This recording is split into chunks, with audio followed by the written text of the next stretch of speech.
नमस्कार दोस्तों, स्वागत है आप सभी का एक बार फिर से आपके अपने प्लेटफॉर्म टेक्स्ट बुक पर। मेरा नाम कमलदीप सिंह है। जैसा आप सभी लोग जानते हैं कि केवीएस जो एग्जामिनेशन आप लोग दिए थे टीचिंग एग्जाम्स में, उनके रिजल्ट्स बहुत जल्दी आपको देखने के लिए मिलने वाले हैं। तो आपको इंटरव्यू की गाइडेंस भी बहुत जरूरी है कि किस तरीके से आपको इंटरव्यू में प्रेजेंट करना है अपने आप को, ताकि पहले ही अटेम्प्ट में एग्जामिनर इंप्रेस हो जाए और आप सभी लोग अपने सिलेक्शन की तरफ आगे बढ़ें। तो आज के इस इंपोर्टेंट गाइडेंस सेशन को मैं स्टार्ट करूंगा। धीरे धीरे और भी सेशंस मैं आपको प्रोवाइड कराऊंगा। आज पहला सेशन इसके लिए मैं प्रोवाइड करा रहा हूं। केवीएस में इंटरव्यू प्रिपरेशन की जो स्ट्रेटेजी है वो क्या रहनी चाहिए, किस तरीके से आपको सब्जेक्ट मास्टरी को शो करना है, क्या पेडागोजी होती है बच्चे को टीच करने की, और कैसी पर्सनालिटी आपकी होनी चाहिए, इन सभी चीजों पर आज के इस वीडियो में हम डिस्कशन करने वाले हैं। सबसे पहले मैं आपको बता देता हूं कि जो आपका केवीएस में असेसमेंट का क्राइटेरिया होता है वो क्या होता है, किस तरीके से आपका असेसमेंट वहां पे किया जाता है, किन किन चीजों को ध्यान में रखा जाना चाहिए, ताकि आप एक बेस्ट इंटरव्यू वहां पे अपना दे के आए, अपने आप को बेस्ट तरीके से प्रिपेयर करें प्रेजेंट करने के लिए। सबसे पहले आपकी जो टीचिंग स्किल्स है, डेमो।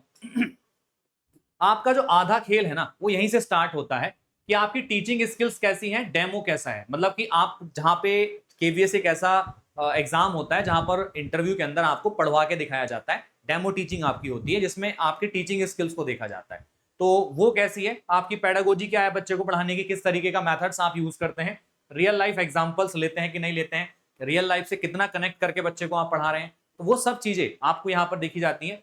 कम्युनिकेशन स्किल्स कैसी हैं आपकी, क्योंकि कई बार क्या होता है कि टीचर की जो लैंग्वेज होती है और टीचर का जो बिहेवियर होता है उसका डायरेक्ट इंपैक्ट पड़ता है एक बच्चे की लर्निंग पर। तो ये चीज बहुत नेसेसरी होती है वहां पर देखना कि आपका कम्युनिकेशन स्किल कैसा है आपका, क्योंकि आप वहां पे डील करने वाले हो बेस्ट बच्चों के साथ में जो केवीएस में आपके पढ़ रहे हैं, तो आपको भी अपने आप बेस्ट वहां पे देना पड़ेगा। दूसरी चीज यहाँ पे जो डिफरेंट पॉलिसीज हैं जो केवीएस के अंदर और पूरे एजुकेशन सिस्टम में एनईपी 2020 के बाद में रनिंग है, उनके बारे में आपकी नॉलेज होनी जरूरी है, अवेयरनेस आपको होना जरूरी है।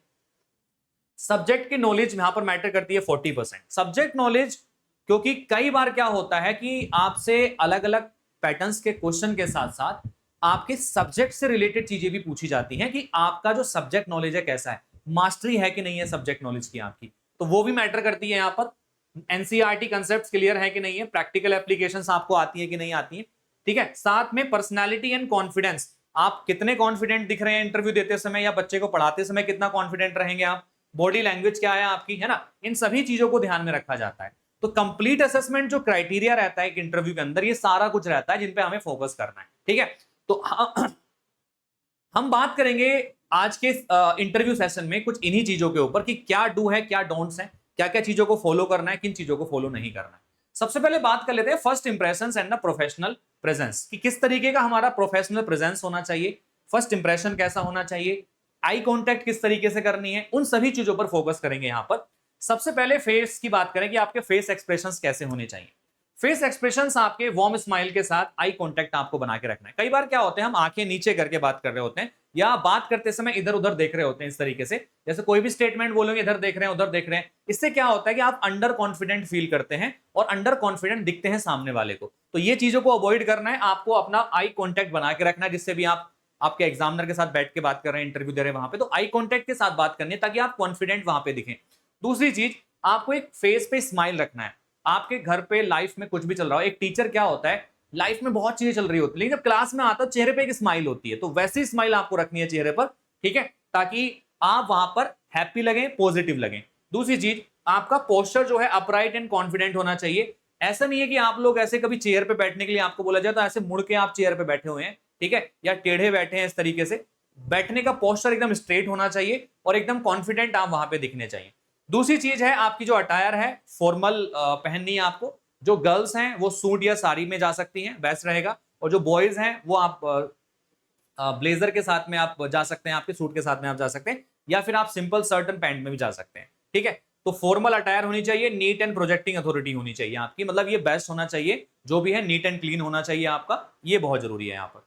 इसके बाद में क्या क्या करना है आपको, सबसे पहले फॉर्मल ड्रेसेस आपको अभी से तैयार कर लेनी है अपनी, जो भी आप लोग प्रिपेयर करना चाहते हैं, क्योंकि रिजल्ट आने के बाद में ना ज्यादा समय नहीं मिलेगा, 15 से 20 दिन के अंदर आपके डेट्स आनी शुरू हो जाएंगे इंटरव्यू की, तो आपको अभी से तैयारी करके रखनी पड़ेगी। पोलाइट ग्रीटिंग होनी चाहिए, मॉर्निंग में है तो good morning and good evening में है तो गुड इवनिंग, आफ्टरनून में तो गुड आफ्टरनून सर या मैम, जो भी आप ग्रीटिंग करना चाहते हैं, तो एकदम एंटर करते ग्रीटिंग्स होनी चाहिए, कामली एकदम कॉन्फिडेंस के साथ एंटर करना है रूम के अंदर, ये चीजें देखनी है। कई बार हम बहुत बड़ी गलती करते हैं कि हम हील्स में चले जाते हैं। उसमें क्या होता है कि जब हम चलते हैं ना, उसमें लाउड फुटवियर यानी कि नो क्लिकिंग हील शूज, कई बार क्या होता है कि हमारे शूज जो होते हैं ना साउंड क्रिएट करते हैं, ठीक है। तो ऐसी जो शूज है उनको थोड़ा अवॉइड करना है। हाई हील्स हो या फिर आपका जो है जो टाइट स्टेप्स होते हैं, जो आपके वो होते हैं नीचे सोल होते हैं, उनसे आपको अवॉइड करना है। फ्लैशी मल्टी कलर्ड क्लोथ से बचना है। कभी आप वो गोवा वाली शर्ट पहन के चले जाओ इंटरव्यू में, ऐसा नहीं करना है। सिंपल प्लेन शर्ट होनी चाहिए आपकी, ठीक है, इनसे बचना है आपको। कलर्ड शर्ट से बचना है। सिंपल शर्ट हो, प्लेन शर्ट हो आपकी, ठीक है। फिजिटिंग और लुकिंग डाउन, ठीक है। कई बार क्या होता है कि हम लोग जो है थोड़ा नीचे देख के बात कर रहे होते हैं, झुक के चल रहे होते हैं, तो इन चीजों से थोड़ा हमें बचना है, इनको अवॉइड करना है, ठीक है भैया। तो ये चीजें जो है, कई बार जब आप रूम में एंटर करते हैं तो इंटरव्यूअर जो होता है सबसे पहला इंप्रेशन आपकी इन्हीं चीजों का पड़ता है। तो इंटरव्यूअर सबसे पहले आपसे बात नहीं करेगा, वो यही चीजें देखेगा सबसे पहले कि आप कैसे आ रहे हैं, कैसे बैठ रहे हैं। तो ये चीजें फर्स्ट इंप्रेशन होती हैं। अगर ये अच्छी हैं तो मान के चलिए कि इंटरव्यूअर के मन में एक पॉजिटिव एनवायरनमेंट क्रिएट होता है आपके लिए, और वो आगे इंटरव्यू के दौरान बना रहता है, ठीक है। कई बार आप खुद देखिएगा, आप किसी इंसान को देखते हैं तो आप अजम्पशंस कर लेते हैं उसके कपड़ों को देखकर, कितना रिच है, कितना अच्छा है, नीट एंड क्लीन कपड़े पहने। कुछ लोगों को देख के चश्मा उस्मा लगाते हैं लोग, बढ़िया करके रहते हैं नीट एंड, उनको देख के लगता है कितने पढ़े लिखे लोग होंगे। तो ये परसेप्शन होता है, ह्यूमन नेचर होता है कि हम किसी को देख के अपना परसेप्शन बना लेते हैं। इंटरव्यूअर भी इंसान है और वो भी सबको देखकर परसेप्शन क्रिएट कर लेता है। तो आपको सबसे पहला इंप्रेशन जो है उसके परसेप्शन के लिए होना चाहिए, वो अच्छा परसेप्शन आपके बारे में बनाए, ठीक है। तो स्ट्रक्चर योर सेल्फ इंट्रोडक्शन कैसा होना चाहिए? सबसे पहले अपना नाम और रूट्स जो है आपकी, जो अपना बैकग्राउंड है, एजुकेशनल बैकग्राउंड, उसके बारे में बात करनी है। अपना एक्सपीरियंस वहां पे आपको ऐड करना है, उसमें अचीवमेंट्स ऐड करना है, ठीक है। टीचिंग्स के बारे में अगर आप बोल सकते हैं तो हैप्पी, नहीं है तो कोई बात नहीं है। वाई केवीएस, कई बार आपसे पूछ लिया जाता है केवीएस ही क्यों आपने चूज किया, तो उसके लिए आपको तैयार करना है अपने आप को। ये सब आपके इंट्रोडक्शंस के पार्ट होते हैं जो आपको फॉलो करने हैं। इसके अलावा फ्रेशर्स की अप्रोच क्या होनी चाहिए? सबसे पहले एकेडमिक स्ट्रेंथ पर आपको फोकस करना है, बीएड इंटर्नशिप एंथुजियाज्म और एंड द एडेप्टेबिलिटी पर आपको फोकस करना है। During my 6 week teaching internship I learn how to manage diverse classroom using the activity based learning, ठीक है। तो कई बार क्या होता है कि इंटरव्यूअर आपसे पूछता है कि क्या आपको कोई टीचिंग एक्सपीरियंस है। अगर आप फ्रेशर हैं तो आप ये आंसर यहाँ पे दे सकते हैं कि मैं फ्रेशर हूं, मैं फर्स्ट टाइम एग्जाम दे रहा हूं, एंड मैंने अपने बीएड इंटर्नशिप के दौरान बच्चों को जब टीच किया था तो मैं इस तरीके से टीच करता था। तो अपने आंसर्स को हर तरीके से रेडी करके रखना है आपको, ठीक है। द एक्सपीरियंस अप्रोच की, जो आपके लोग ऐसे हैं जो किसी स्कूल में पढ़ाते हैं या पहले से केवीएस में कार्यरत हैं या फिर वो कहीं ना कहीं अदर वर्किंग है, तो वो लोग इस तरीके से बोल सकते हैं करियर माइलस्टोन्स प्रूवन आपको ये बतानी है स्टूडेंट्स आउटकम्स पर, लीडरशिप पर एंड द क्लासरूम मैनेजमेंट पर। In my 5 years of teaching, I introduced initiative that improved board result from the 74% to the 91%। कि मेरे जो एक्सपीरियंस है उसके दौरान मैंने जो है बच्चों के बोर्ड रिजल्ट्स को 74 से 91 तक मैंने इंक्रीज कराया है। तो मतलब जो एक्सपीरियंस लोग हैं इस तरीके की बातें वहां पे बोल सकते हैं, ठीक है। इसके अलावा केवीएस का जो इंस्टीट्यूशनल डोजियर है उसके बारे में आपको जानकारी होनी चाहिए। इसका ओरिजिन कब हुआ था, ठीक है, ओरिजिन कब हुआ था, क्यों इसका ओरिजिन हुआ था, ठीक है। इसका जो स्केल है नेशनल एजुकेशन इंस्टीट्यूशन, राष्ट्रीय शैक्षणिक संस्थान है। इसका मोटो क्या होता है? तत्वम पूछना परब्रणु, ठीक है, ये इसका क्या है आपका मोटो है यहाँ पर। गवर्नेंस क्या है इसका? Ministry of education, CBSE affiliated होता है आपका। मिशन क्या होता है? Education for children of the transferable central government employ and defence personnel. सबसे पहले इसको केवल डिफेंस पर्सनल के लिए ओपन किया गया था, बाद में इसको जो है सभी गवर्नमेंट एम्प्लॉयज के लिए ओपन कर दिया गया। और आपसे ये भी पूछा जा सकता है कि केवीएस के स्कूल क्या आउटसाइड द इंडिया भी हैं? तो आप डेफिनेटली बोलेंगे यस, केवीएस के स्कूल आउटसाइड द इंडिया भी हैं यहाँ पर, ठीक है। तो इसके बारे में बात कर लेते हैं। एनईपी 2020 के विजन को आपको फोकस में रखना है क्योंकि केवीएस कंप्लीटली इसके ऊपर फोकस कर रहा है। तो यहाँ पर आपको स्ट्रक्चर ध्यान होना चाहिए कि नया स्ट्रक्चर क्या है, 5+3+3+4 करिकुलम का फ्रेमवर्क क्या है न्यू।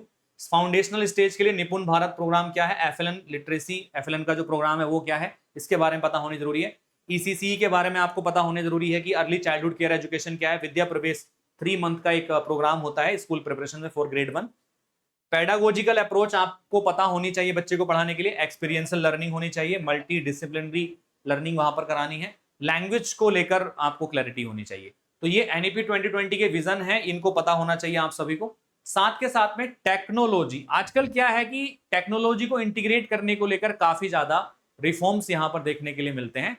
तो ये भी आपसे पूछ सकता है यहां पर, तो आप बता सकते हैं डिजिटल कौन कौन से प्लेटफॉर्म है जब बच्चा जहां से पढ़ सकता है। एक दीक्षा प्लेटफॉर्म होता है जहां से बच्चा पढ़ सकता है। पीएम ई विद्या प्लेटफॉर्म है, यहाँ से बच्चा पढ़ सकता है। स्मार्ट क्लासरूम्स होते हैं जिसमें बच्चा पढ़ सकता है, मॉडर्न टूल्स होते हैं जिसमें बच्चा पढ़ सकता है। ठीक है, तो ये आपको पता होने चाहिए कि इंटीग्रेट कैसे करना है आपके लर्निंग को, बच्चे की लर्निंग को आपके आईटी टेक्नोलॉजी के साथ में। 5 minute demo teaching master plan आपका किस तरीके से होना चाहिए उसके बारे में मैं आपको बता देता हूं।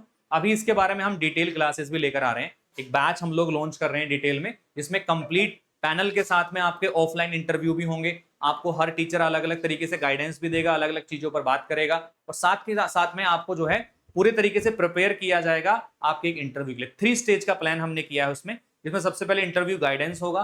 ठीक है, इंटरव्यू गाइडेंस के बाद में आपको जो है यहाँ पर हम सब्जेक्ट की जो क्लासेस होती हैं जिसमें डेमो टीचिंग आपकी आती है वो हम प्रिपेयर कराएंगे, एंड तीसरे स्टेज में ऑफलाइन मॉक और ऑनलाइन मॉक हम कराएंगे आपको। ठीक है, सबसे पहले आपको इंट्रोडक्शन रहना चाहिए इसमें। 5 स्टेप में क्या क्या चीजें हैं, सबसे पहले आपका इंट्रोडक्शन है, फिर इसमें आपके एग्जाम्पल्स हैं, आपके वास्तविक जीवन के उदाहरण हैं आपके जो आपसे पूछे जा सकते हैं, आप रियल लाइफ से कनेक्ट करके दे सकते हैं। अवधारणा का समझना, क्लियर कंसेप्शन होना चाहिए आपका, छात्रों की सहभागिता होनी चाहिए इसमें, और मूल्यांकन और लास्ट में निष्कर्ष आपका वहां पे होना चाहिए। तो डेमो टीचिंग के अंदर ये सारी चीजें आपको फोकस करनी है। अगर आप बच्चे को पढ़ाने जा रहे हो तो सबसे पहले आप इंट्रोडक्शन दोगे, उसके बाद रियल लाइफ से कनेक्ट करोगे कंसेप्ट को, फिर लास्ट में कंसेप्ट की एक्सप्लेनेशन दोगे आपका, फिर बाद में स्टूडेंट के इंटरेक्शन को स्टूडेंट्स के इन्वॉल्वमेंट को वहां पे दिखाओगे, लास्ट में असेसमेंट की तरफ आप लेके चलेंगे, कंक्लूजन की तरफ लेके चलेंगे। तो ये डेमो टीचिंग का आपका पाथ होना चाहिए। तो ये सारी चीजें अगर आप करते हैं तो डेफिनेटली आप जो है यहाँ पर इंटरव्यू क्रैक करने के लिए आप रेडी हैं। ठीक है, इसके अलावा बात करें नेगेटिव एक्शंस जो नहीं करने हैं, कई बार हम देखते हैं बच्चे को आपसे एक्सपीरियंशियल क्वेश्चंस पूछ लिए जाते हैं कि बच्चा क्लास में ऐसा बिहेव कर रहा है तो कैसे करोगे आप। तो कई स्टूडेंट्स करते हैं कि बच्चे को पनिश कर देंगे, उसे डांट देंगे क्लास में, इमीडिएटली कॉलिंग पेरेंट्स करेंगे, इग्नोरिंग देम एंटायरली। तो ये हमारे नेगेटिव एक्शंस होते हैं जो हमें नहीं करने हैं। पॉजिटिव एक्शंस में क्या है, identifying the learning gaps and underlying the reasons, कि अगर कोई बच्चा जो है सिनेरियो है कि बच्चा क्लास में हैंडलिंग अ लेजी, किसी लेजी बच्चे को क्लास में आपको हैंडल करना है, कोई डिस्ट्रप्टिव बच्चा है क्लास को बार बार डिस्टर्ब कर रहा है, या कोई वीक स्टूडेंट है, तो उसको कैसे हैंडल करना है। सबसे पहले आइडेंटिफाई करेंगे लर्निंग गैप्स को और उसके कारणों की पहचान करके उसको ठीक करेंगे। Provide remedial teaching and differentiated strategies, उपचारात्मक शिक्षण बच्चे को प्रोवाइड कराएंगे उसके नीडेड एरियाज में। Use the peer learning and the collaborative activities, ठीक है, बच्चों के साथ में जो उनके दोस्त होते हैं, सहपाठी होते हैं, कोलैबोरेटिंग लर्निंग के थ्रू बच्चे को सिखाएंगे। Involve the school counsellor for the restorative dialogues, परामर्शदाता की सहायता से जो स्कूल के ही काउंसलर्स होंगे उनको हेल्प कराएंगे। तो ये सब आपको करना है यहाँ पर। ठीक है भैया, तो आपको हर तरीके से अपने आप को बेस्ट शो करना है, उसके लिए हर एस्पेक्ट आपको पता होना जरूरी है।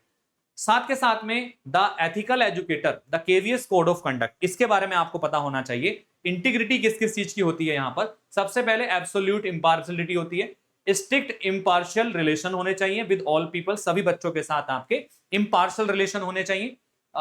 Sympathetic specially to slow learners, ठीक है, तो ऐसे बच्चे जो धीमी गति से सीखते हैं, स्लो लर्नर्स हैं, उनके साथ में आपको सिंपैथिक होकर चलना है थोड़ा सा। पॉलिटिकल न्यूट्रलिटी होनी चाहिए, ऐसा नहीं किसी पार्टी को आपकी कोई मानसिकता है या विचारधारा है उसको आप बच्चों के ऊपर थोप रहे हैं या इंपोज कर रहे हैं, ऐसा नहीं होना चाहिए। ठीक है, तो पॉलिटिकल न्यूट्रलिटी होनी चाहिए आपकी, नेशनल ड्यूटीज आपको क्लियर होनी चाहिए आपकी, और मॉरल कैरेक्टर आपका क्लियर होना चाहिए। तो ये सब चीजें जो है केवीएस के कोड ऑफ कंडक्ट में आते हैं, तो आप लोगों को इनके बारे में पता होना जरूरी है। ठीक है, आगे चलते हैं। The star method of behavioural question, ठीक है, तो बिहेवियरल क्वेश्चंस कई बार पूछ लिए जाते हैं, तो उनके लिए स्टार मेथड क्या है। सबसे पहले एस का मतलब होता है situation. Set the scene briefly, आपको सीन को ब्रीफली सेट करना है। Example, in my last school my student were constantly fighting. अगर टीचर को इस तरीके का चीजें पूछता है तो आप अपने पास्ट से कोई सिचुएशन क्रिएट करके वहां पे एग्जाम्पल दे सकते हैं। आर फॉर रिजल्ट, ठीक है, sorry, T for task. Describe your responsibility, आपकी रेस्पॉन्सिबिलिटी क्या है उसको डिस्क्राइब करेंगे। टास्क क्या है आपका, example, I needed to resolve the conflict without disrupting the class. ठीक है, दूसरी चीज है रिजल्ट। रिजल्ट मतलब द पॉजिटिव आउटकम आना चाहिए। They learn to cooperate and the classroom environment improve. ठीक है, तो उन्होंने कोऑपरेट करना सीखा, क्लासरूम का एनवायरमेंट इंप्रूव हुआ आपका। एक्शन, व्हाट यू डिड, आपने क्या किया, I separated them, listen to both side privately and assign to a joint project, दोनों को एक जॉइंट प्रोजेक्ट पे डाल दिया। तो इस तरीके से करके आप ऐसी सिचुएशन जो बिहेवियरल क्वेश्चंस होते हैं उसमें आंसर कर सकते हैं। हाई फ्रीक्वेंसी इंटरव्यू क्वेश्चंस कौन कौन से होते हैं जो केवीएस इंटरव्यू में पूछे जाते हैं, इसके बारे में बात करते हैं। Why should we select you, ठीक है, एज अ केवीएस, केवीएस में हम क्यों आपको सेलेक्ट करें, ठीक है। तो आप अपना आंसर प्रिपेयर कर सकते हैं, मैं एक डेमो आंसर बता रहा हूं। Focus on strong subject knowledge, adaptability and alignment with the KVS values. तो आप लोगों को उसके लिए क्या करना है, अपना स्ट्रॉन्ग सब्जेक्ट नॉलेज होना चाहिए, आपका एडेप्टेबिलिटी होनी चाहिए और alignment with the KVS values. तो आपको ये बात बतानी है वहां पे कि ये सब चीजें आप करने के लिए रेडी हैं, that's why you are prepare for KVS. What is the experiential learning, experiential learning क्या होती है, connecting classroom theory to hand on and और रियल लाइफ एप्लीकेशंस, ये होता है आपका एक्सपीरियंशियल लर्निंग। बच्चे को उसके एक्सपीरियंस के साथ पढ़ाना है जो रियल लाइफ से जोड़ के। Are you willing to work anywhere in India, क्योंकि ये क्या होता है कि ऑल ओवर द इंडिया है स्कूल्स आपके केवीएस के, तो कहीं भी पोस्टिंग होती है तो ये क्वेश्चन नॉर्मली पूछ लिया जाता है। What makes a good teacher, एक अच्छा टीचर क्या होता है, इसके बारे में आपसे पूछ लिया जाता है। तो आप अपने अकॉर्डिंग इसके आंसर्स कर सकते हैं। वैसे डेमो आंसर्स हमने यहाँ डाल दिए हैं, ये पीडीएफ वगैरह हम आपको अवेलेबल करा देंगे। So the art of saying I don't know, कई बार क्या होता है हम ब्लफ करते हैं कि हमें, मतलब टीचर ने कोई क्वेश्चन पूछा, हम सोच रहे हैं ऊपर करके कि यार क्या आंसर होगा इसका, ऐसे नहीं करना, ठीक है। हमें जब कोई आंसर ना पता हो तो किस तरीके से हमें डील करना है इसके साथ में। क्वेश्चन आस्क है आपसे, do you know the exact answer, कई बार आपसे पूछेगा कि do you know the exact answer. तो अगर आपका आंसर यस है तो आप बोलेंगे yes, answer concisely and confidently, जो आंसर होगा उसको आराम से कंसाइजली और कॉन्फिडेंटली आंसर करेंगे। अगर आपका आंसर नो है तो आप कभी भी ब्लफ नहीं करेंगे, डू नॉट ब्लफ, उसमें ब्लफ नहीं करना है, सोचने की एक्टिंग कर रहे हैं आप उसमें। डू नॉट गैस वाइल्डली, आपको जो है उल्टा सीधा गैस नहीं लगाना है इसमें। Use the graceful administration protocol, ठीक है। तो भाई आपको जो है जो आपका ग्रेसफुल एडमिशन प्रोटोकॉल है वो क्या है वो समझिएगा। सॉरी सर और madam, I am not completely sure about this specific concept at this moment, कि इस मोमेंट पर मैं ये स्पेसिफिक कंसेप्ट को रिकॉल नहीं कर पा रहा हूं या कंप्लीटली श्योर नहीं हूं इसके बारे में। However I would make it a point to read about it and then learn, ठीक है।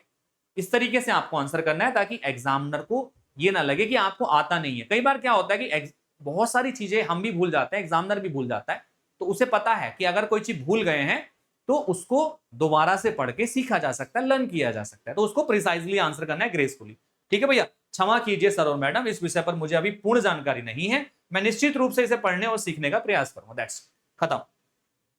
इसके अलावा द 7 डे लॉन्च स्ट्रेटेजी क्या है आपकी, इसके बारे में बात कर लेते हैं।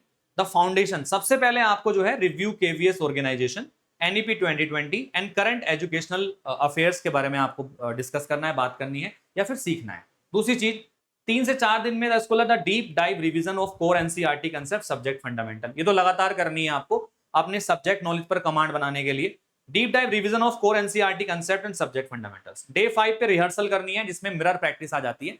तो मिरर प्रैक्टिस सबसे इंपॉर्टेंट होती है, इससे आपको, जो लोग फ्रेशर होते हैं उनके लिए ज्यादा बेनिफिशियल है। आप शीशे के सामने खड़े होइए, वहां पर स्पीच दीजिए, पढ़ाइए, तो कई बार बेनिफिट यहाँ पे मिलता है।